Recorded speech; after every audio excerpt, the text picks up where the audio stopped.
you wanted the best, you've got the best podcast, the hottest podcast in the world. The Chris Voss Show, the preeminent podcast with guests so smart you may experience serious brain bleed. The CEOs, authors, thought leaders, visionaries, and motivators. Get ready. Strap yourself in. Keep your hands, arms, and legs inside the vehicle at all times, because you're about to go on a monster education roller coaster with your brain. Now, here's your host, Chris Voss. Hi, this is Voss here from the ChrisVossShow.com. Ladies and gentlemen, there are these things that makes official. Welcome to 16 years and 2,800 episodes of the Chris Voss Show. We've been bringing you all the most amazing minds in the world. Opinions expressed by guests on the podcast are solely their own and do not necessarily reflect the opinions of the host or the Chris Voss Show. Some guests of the show may be advertising on the podcast, but it is not an endorsement or review of any kind. Today, we're joined by an amazing young man at 93. He has written a book that we're going to be discussing today, and I think you'll like, and he does too. The book is entitled The Ultimate Quest, out July 30th, 2025, by Dr. Antonio Mataban. He's joining us on the show. We're going to get into it with him and find out more about his book. Welcome to the show, Antonio. How are you? I think I'm managing fairly well. 93. Congratulations. What a feat to get there.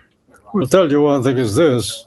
You try to stay alive as much as you can and stay within the parameters of good fortune, and there you are. There you are. Yep. And I've been, I'm just, right now I'm living alone because I lost my wife, who was my co-author about a year ago. And I'm sorry to hear that. But you wrote this beautiful book about your lives together. Is that correct? More or less, but it's not written directly for us. It's written in more or less in a third person, just to, interpret, in other words, what the social activities going on and the many, many other things that involves a family, as it is. Originally, because I'll tell you one thing is this. When I first wrote about the book, I thought I'm going to write it for my a recollection of all my past activities and everything else. And when my wife saw the first few pages, she looked at me and she says, this is not very nice, and it's rotten looking. And I says, what do you mean? I said, I think you should write something. I know you can write something, but write something about some other people. And if you like to, you can always use your activities, describe your activities as theirs. And so that's what it was. Now, you are Philippine born. You witnessed the events of World War II as you're growing up in the farming area. You graduated from the University of Santo Tomas in Manila, and you briefly practiced on the island before migrating to the United States for further training in urology. You practiced your art in Long Island, New York. After 4 years, you joined the Air Force. You retired after 21 years, a colonel, and as a urologist and flight surgeon. You served veterans for 14 years before retiring with your family in California. With your wife, 63 years you guys were married. Is that correct? That's correct. That's right. And 3 of your boys have been veterans and have independent professional responsibilities. That's an awesome life. So this is an epic historical fiction that spans 5 generations, beginning at the tail end of the Spanish colonial era in the Philippines, and you go through the characters and shifting tides of history. Give us a little bit more fill-in if there were. Why did you start at the Spanish colonial era in the Philippines and move through the rest of it? I'll tell you the reason why I started with the colonial area, just because of the fact that our great-great-grandfather was a Spaniard, and he was with the Spanish army. And originally, I did not even consider that at first. And can you hold on a second, please? Yeah, if you could kick it. Anyway, and so when I rewrote the book, I went back to that time, might as well, because I was going to dramatize, if you will, the events that would have taken place and why we got into the Philippines and why we were there and how we managed to stay stay on for so many generations. By doing this in the third person, it sort of gave me a little more freedom to be able to express myself and express anything that needed to be said. Ah. So is it like a fictionalized story, maybe your family, or is it the whole thing? The whole thing is more or less fictionalized, but the activities and all the descriptions and everything else were all from my family. Ah, that's really good. What are you gonna? That's really good. What do you hope? What do you hope people learn and read from the book? What do you hope that they get when they read it? Actually, when I initially started the book, I was just doing it just to kill time, if you'll excuse the expression. Because the fact that at the time when I was writing it, my wife was not feeling well. So I was sitting next to her all the time, just to keeping her company and caring for her. So consequently, I used that as an excuse to kill my own time and keep myself busy and not feel bored. And I found it to be a very refreshing, if you will, state of my health at the time. And so every day I was writing it, and every day we have a new subject to talk about, with my wife's reading every one of the pages and correcting whatever she needs. Mm-hmm. And what a great story. And now do you talk about your kids in the book and what they did? I beg your pardon? Tells a story about your children and raising them and living your life with them together? Our children have been with us all along, since they were, except for a couple of years when I moved from the Philippines to the United States, and they were left behind for a while. But then after that, they've been with us all together until we have retired, and they have their own families and so forth.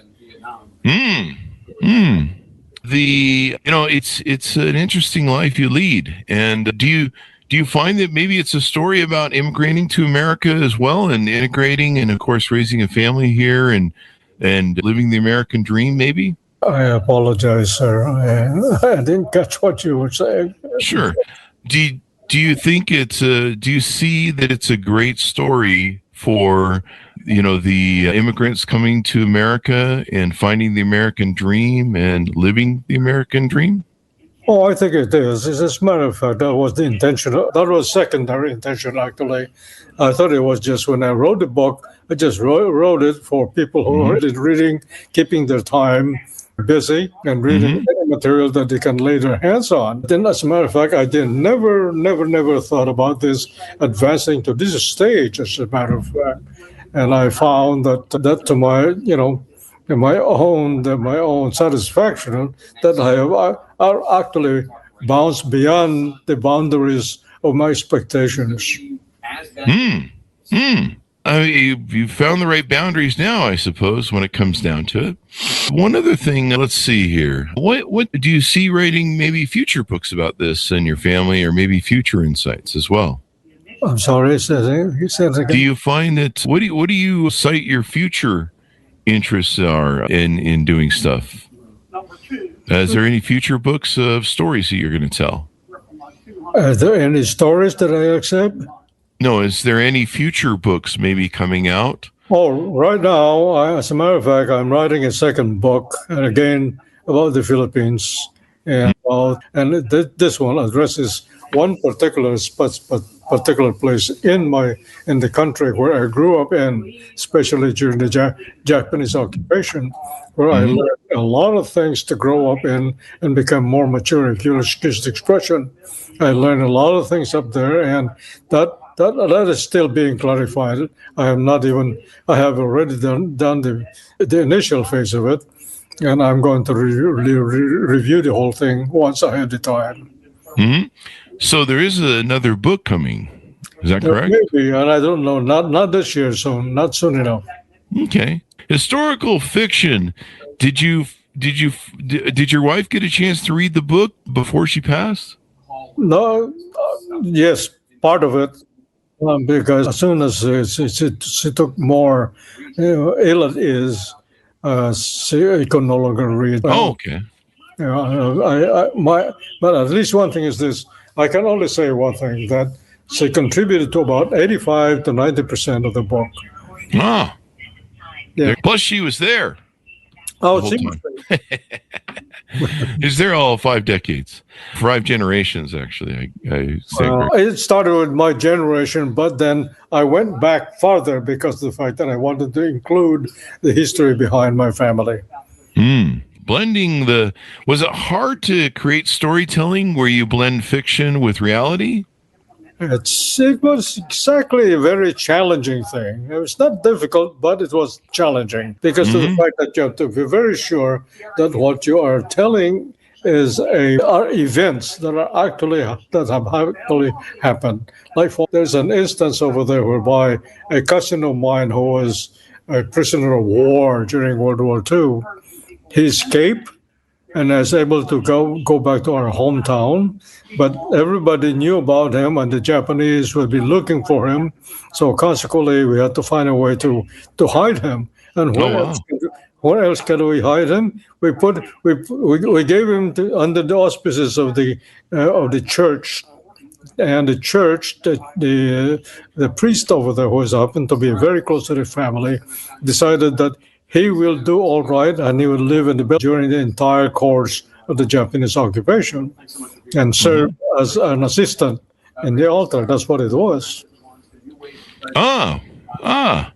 It's interesting, the journeys that happened there. World War II probably affected your family a lot. Is that correct? I'm sorry? World War II had some effect on your family as well? World War II has more or less. I have to give credit to World War II because it sort of taught me a lot of things to be mature rather early. And World War II came in when I was only about 10 years of age, and from there, within the next 4 or 5 years, I learned to mature so quickly, and that's how it was written in the book too, in a different manner though. So, what are some other aspects of the book maybe we haven't talked about that you want people to know? Somebody asked me why the title, The Ultimate Quest, and why when they saw the cover with the volcano. That volcano happens to be the only volcano we have in the Philippines, Mayon volcano, that has a beautiful outline and everything else that pointed from a wide base to a very narrow top.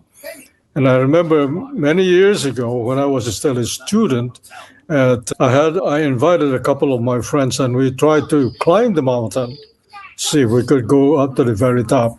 Unfortunately, it was so densely, it was so dense and the trees and everything else that we could only climb halfway. But the only reason that this like an analogy, you go from a wide base problem to eventually went up into a point of success, and that's where the top of the volcano was, and that's where it was. So a volcano is a really important analogy in your book, then. Symbolically. And that's what's on the cover of the book, as it were. The Ultimate Quest. And so how well has the book been received? What does your family think about being fictionalized in a book? I don't know how to describe it, but the fact is this, now that they're getting me interviewed or getting me to chat with you, that seems to boost me up a little bit. But other than that, to me, it's just like a regular old-fashioned author who likes to have his books be read, and that's about it. All right. Anything more we need to know before we go out on the show about what's in the book and how it goes? I'm sorry, say that again, please. Anything more we need to know about in the book before we go out?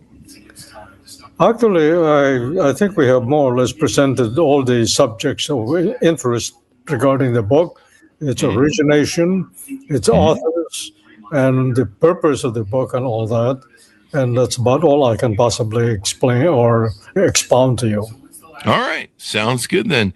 It's been wonderful to have you on the show and get into the details of this, Antonio. Thank you very much for coming on. My pleasure. As a matter of fact, I look forward to this interview, and I'm so glad that you have the patience, if you will, to tolerate me because of my difficulty sometimes in hearing you because of my hearing problem. But, It's been wonderful to have you on. Thank you, Antonio. all right, good night. Thank you very much, sir, and I do appreciate very much your time. Thank you. Folks, order up his book wherever fine books are sold. It's called The Ultimate Quest, out July 30th, 2025 by Dr. Antonio Mataban. Thanks for tuning in. Go to goodreads.com/Chris Voss, linkedin.com/Chris Voss, Chris Voss1 on the TikTok and all those crazy places in it. Be good to each other. Stay safe. We'll see you next time. You've been listening to the most amazing, intelligent podcast ever made to improve your brain and your life. Warning, consuming too much of the Chris Voss Show podcast can lead to people thinking you're smarter, younger, and irresistible sexy. Consume in regularly moderated amounts. Consult a doctor for any resulting brain bleed.